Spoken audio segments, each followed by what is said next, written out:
Mantecorp Skincare apresenta Saber não ocupa espaço. O samba, um dos patrimônios culturais mais importantes do nosso país, o orgulho nacional, né? Já houve uma época em que dava cadeia. Em 1890, 2 anos depois da Princesa Isabel assinar a Lei Áurea, foi criado no Código Penal o crime de vadiagem, que podia prender qualquer um que não provasse que tinha trabalho. E essa lei acabou enquadrando o samba como parte da criminalidade. Agora, para pensar. O cara era escravo, não tinha nenhuma formação profissional, educacional. Subitamente, assinou-se a Lei Áurea, o cara foi jogado na rua, não tinha onde morar, não tinha trabalho. Então, era um sistema altamente cruel. E o dono do escravo é quem era indenizado. Nessa época, bastava uma pessoa andar na rua com um pandeiro na mão para acabar na cadeia, com 30 dias de prisão. Na prática, a polícia prendia principalmente negros, sambistas, capoeiristas e adeptos das religiões de matriz africana. Ou seja, nada diferente de hoje em dia. E essa perseguição aos negros e às suas manifestações culturais não aconteceu só no Brasil. Nos Estados Unidos, os escravizados eram proibidos de aprender a ler, a escrever, não podiam plantar o próprio alimento, não podiam fazer reuniões e, pasmem, não podiam fazer percussão.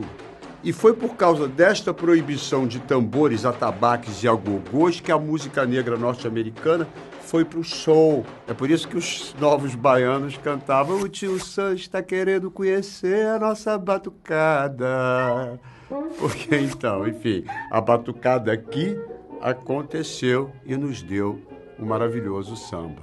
Por falar nisso, esse samba que vocês estão ouvindo, olha aí, chama-se Pelo Telefone e é considerado o primeiro samba gravado em disco no Brasil. É um samba do Donga e Mauro de Almeida e foi registrado em 1916 e virou um grande sucesso no Carnaval de 1917. Tudo isso quando essa lei ainda era vigente.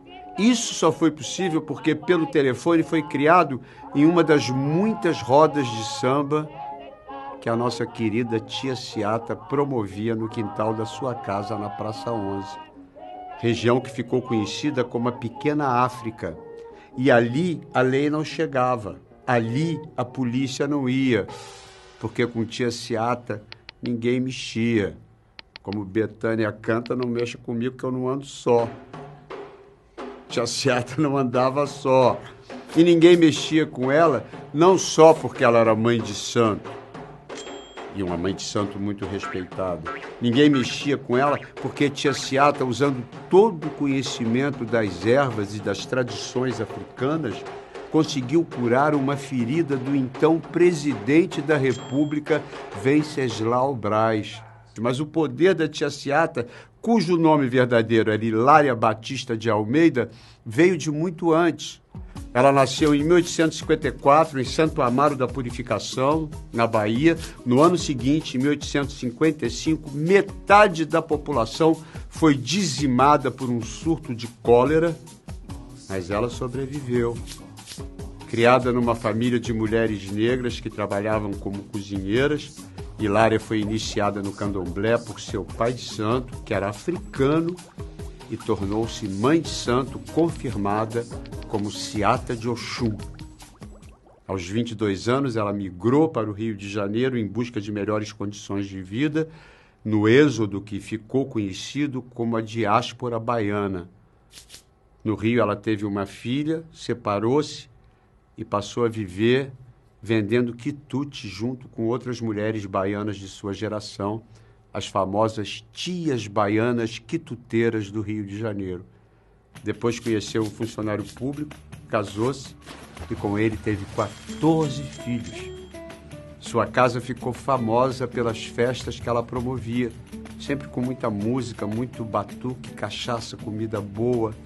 Tia Ciata também cantava, dançava, e essas festas duravam dias e eram frequentadas por todos os artistas importantes da época.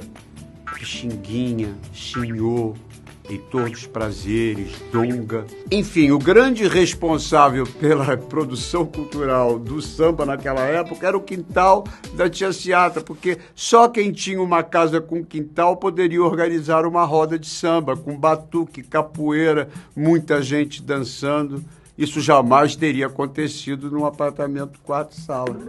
Mas, além de Tia Seata, muitas outras tias baianas participaram do surgimento do samba no Rio de Janeiro e tiveram um papel essencial no Carnaval Carioca.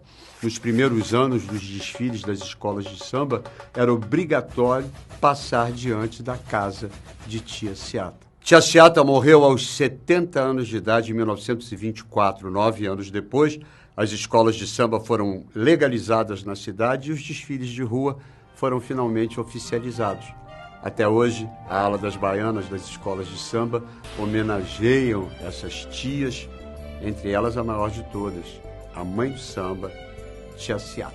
É isso aí, minha gente. Saber não ocupa espaço. Apoio Mantecorp Skincare. Confiança que se sente na pele.